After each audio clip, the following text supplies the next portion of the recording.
السلام علیکم ناظرین، جب بھی آپ افغانستان کا نام سنتے ہوں گے آپ کے ذہن کے اندر لڑائی اور جنگ ہی آتی ہوگی، کیونکہ یہ ایک ایسا علاقہ ہے، ایک ایسا ملک ہے جہاں پر کئی دہائیوں سے جنگ جاری ہے۔ تو آج ہم اس ملک کے بارے میں بات کریں گے، جس کے بارے میں 3 باتیں بہت ہی زیادہ مشہور ہیں، جن سے پتہ چلایا جا سکتا ہے کہ جو افغان قوم ہے وہ کس ذہنیت کی مالک ہے۔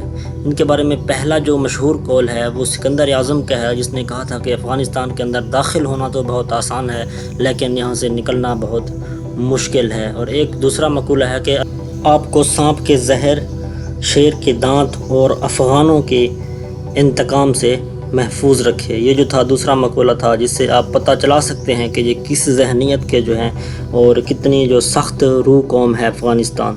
تو آج ہم اس کی تاریخ کے بارے کے اندر بات کرتے ہیں کہ یہ ایسا ملک جس نے کئی سپر طاقتوں جس کے اندر آ جاتا ہے، سکندر اعظم ہو گیا، روس ہو گیا، امریکہ ہو گیا اور برطانیہ جیسی سلطنتوں کو لاکھوں چنے چبوائے تھے۔ تو آج ہم اس کے بارے میں بات کرتے ہیں، اور اسی سلطنت سے مشہور سلطنتیں قائم ہوئی، جن کے اندر غوری سلطنت، تیموری سلطنت، مغل سلطنت اور ابدالی سلطنت بھی آ جاتی ہے۔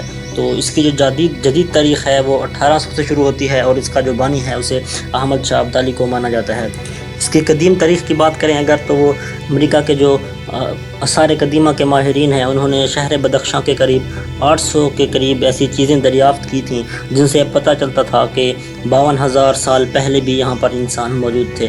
اور یہاں کا جو قدیمی مذہب ہے وہ زرتشتی اور مجوسی ہے، جس کا آگ کی جس کے اندر پوجا کی جاتی ہے۔ تو اب ہم اس کی تاریخ وہ تھوڑی تفصیل جانتے ہیں کہ سب سے پہلے یہاں آنے والے جو لوگ تھے وہ آرین تھے۔ افغانستان کی موجودہ جو سرزمین ہے اس پر سب سے پہلے آریہ آ کر آباد ہوئے تھے۔ آج بھی کئی مقامات وہ یونیسکو کے ورلڈ ہیریٹیج کی تحویل کے اندر ہیں، اور 300 قبل مسیح میں آخری پرشین امپائر کو شکست دے کر سکندر اعظم بھی یہیں پہنچا تھا۔ تو سکندر اعظم نے یہی وقت تھا جب یہ کہا تھا کہ افغانستان کے اندر داخل ہونا تو آسان ہے لیکن نکلنا بہت زیادہ مشکل ہے، کیونکہ اسے مقامی قبائل کی جانب سے بہت ہی سخت گوریلا وار کا سامنا کرنا پڑا تھا۔ اور اس کے بعد آتی ہے موریہ سلطنت۔ جب سکندر تھا وہ یہاں سے شکست کھا کے چلا گیا تھا، تو موریہ سلطنت تھی وہ چندرگپت موریہ کے کنٹرول کے اندر تھی، تو اس کا یہاں پر قیام ہوا تھا۔ اور یہی دور تھا جب ہندو اور بدھ مت کو وہ کافی یہاں پر ترویج کی گئی تھی۔ اور اس کے بعد آتی ہے کوشان سلطنت، جو موریہ سلطنت تھی، اس کو شکست دینے کے بعد وہ کوشان سلطنت تھی یہاں پر قائم ہوئی تھی۔ اس دور میں بدھ مت کا مذہب تھا اسے کافی عروج ملا تھا۔ اس کے بعد پرشین امپائر کا دور تھا وہ شروع ہو گیا تھا۔ کوشان سلطنت کے بعد 3ری صدی عیسوی میں ایرانیوں نے یہاں پر حملہ کیا تھا، اور کوشان سلطنت کا خاتمہ کر کے ظہور اسلام سے قبل یہاں پر پرشین امپائر کا جھنڈا تھا وہ لہراتا رہ گیا تھا، اور 1750 تک یہ ایران کا حصہ رہا۔ اور خراسان کے 2 بڑے شہر بلخ اور ہرات آج بھی افغانستان کے اندر ہیں۔ تو 642 میں مسلمان جب ایشیا کے اندر مغربی ایشیا کو فتح کرتے ہوئے آئے تو وہ بھی ہرات کے راستے افغانستان میں داخل ہوئے۔ تو یہ وقت تھا جب پہلی بار اس افغانستان کی سرزمین پر اسلام کا آغاز ہوا تھا، اور بہت سارے لوگ تھے وہ مسلمان ہونا شروع ہوئے تھے۔ تو مسلمانوں کے سنی اسلام ہے اس کے مشہور امام امام ابو حنیفہ، اور ان کے آباء و اجداد بھی اسی علاقے سے تھے موجودہ افغانستان کے۔ تو اس کے بعد شروع ہوتی ہے غزنوی سلطنت۔ تو اس سلطنت کا آغاز تھا غزنی شہر سے ہوا تھا، اور یہ اتنی طاقتور تھی کہ ایک عام شہر سے شروع ہوئی تھی۔ غزنی کا ایک چھوٹا سا شہر تھا اور غریب سا شہر تھا، اور پھر بعد کے اندر اس شہر کو پورے ایشیا کی دولت اور طاقت کا مرکز بنا دیا تھا۔ یہ سلطنت تھی موجودہ افغانستان، مشرقی ایران اور موجودہ پاکستان پر مشتمل تھی۔ اسی سلطنت سے تھا وہ محمود غزنوی کا تعلق بھی تھا، جسے بعد میں بدھ شکن کہا گیا تھا، جس نے ہندوستان کے اندر اسلام کا جھنڈا لہرایا تھا۔ اس کے بعد پھر غوری سلطنت آتی ہے، جو 1148 میں غزنوی سلطنت کے خاتمے کے بعد تھی وہ قائم ہوئی تھی۔ افغانستان میں غوری سلطنت نے بدھ مت کو بالکل ہی ختم کر دیا تھا اور سنی اسلام کا وہ پرچار کیا تھا۔ یہی وجہ ہے کہ آج افغانستان کا تقریباً ساری کی ساری آبادی ہی اسلام سے تعلق رکھتی ہے۔ چند ایک مذاہب ہیں لیکن وہ کافی کم تعداد کے اندر ہیں۔ پھر اس کے بعد چنگیز خان کا علاقہ دور ہے وہ آتا ہے۔ 1219 میں چنگیز خان نے حملہ کر دیا تھا افغانستان پر، اور غوری سلطنت کا وہ تختہ الٹ کر رکھ دیا، اور منگولوں نے یہاں تباہی اور بربادی کی ایک نئی تاریخ رقم کر دی تھی۔ تمام فصلوں کو تباہ کر دیا گیا تھا، تمام بڑے بڑے شہر تھے ان کو بھی تباہ کر دیا گیا تھا، اور اس زمین کو ایک بنجر سا اور سن بیابان سا علاقہ بنا دیا تھا۔ تو اس کے بعد جو آتے ہیں تیموری سلطنت، تو منگولوں کی جب شکست ہوئی، یہاں سے منگول نکل گئے، تو یہاں پر تیموری سلطنت کا آغاز ہوا۔ تو تیموری سلطنت والوں نے جو چنگیز خان نے تباہی مچائی تھی اور جو تباہی اور بربادی کی تاریخیں رقم ہوئی تھی، شہر اجڑ گئے تھے، انہیں دوبارہ سے آباد کیا اور شہر جو تھے دوبارہ سے وسائے۔ تو اس کے بعد ظہیر الدین بابر کا دور شروع ہوا۔ جب ظہیر الدین بابر نے زور پکڑا تو تیموری سلطنت جو تھی وہ کافی کمزور ہو چکی تھی اور تقریباً ایرانیوں کے قبضے کے اندر دوبارہ چلی گئی تھی۔ تو ازبکستان سے ظہیر الدین بابر آئے اور انہوں نے افغانستان کے اندر اپنی فوجی چھاؤنی بنائی اور یہاں سے جو تھا وہ دلی پر حملہ کر کے انڈیا کا جو دلی ہے یہاں پر جو تھا دلی سلطنت کا آغاز کیا، جو بعد میں مغل سلطنت کہلائی، اور ظہیر الدین بابر جو تھے وہ مغل سلطنت کے بانی کہلائے۔ تو اس کے بعد جو ہے خلجی سلطنت یا ہتکی سلطنت کا آغاز ہوا۔ 1709 میں خلجی سلطنت قائم ہوئی۔ یہ حکومت خلجی پشتونوں نے قائم کی تھی۔ ان کا جو بادشاہ تھا وہ میر وائز، اسے پرنس آف قندھار کہا جاتا تھا۔ اور اس کے بعد دوبارہ سے ایرانی سلطنت کا آغاز ہوا۔ 1738 میں ایرانی بادشاہ جو تھے نادر شاہ، انہوں نے خلجی حکومت جو خلجی سلطنت تھی اس کا جو تھا خاتمہ کر دیا تھا اور ایرانی سلطنت کا، ایرانی بادشاہت کا دوبارہ سے یہاں پر آغاز ہوا تھا۔ اسی دور میں ایک نوجوان تھے احمد، جو ایرانی سلطنت کی فوج کے اندر شامل ہوئے تھے، جو بعد میں احمد شاہ ابدالی کے نام سے مشہور ہوئے۔ یہ کیسے آئے، یہ بھی ایک دلچسپ قصہ ہے جو ہم آپ کو سناتے ہیں۔ جب نادر شاہ ایرانی بادشاہ، اسے ایرانیوں نے قتل کر دیا، تو یہاں کے لوگوں نے 25 سالہ جو احمد شاہ تھے انہیں افغانستان کا بادشاہ مقرر کیا تھا، جو بعد میں احمد شاہ ابدالی بنا، جو ابدالی قبیلہ ہے آج اسے جو ہے درانی قبیلے کے نام سے مشہور ہے اور اسے درانی قبیلہ کہا جاتا ہے، جسے پاکستان کے اندر بھی کافی لوگ موجود ہیں۔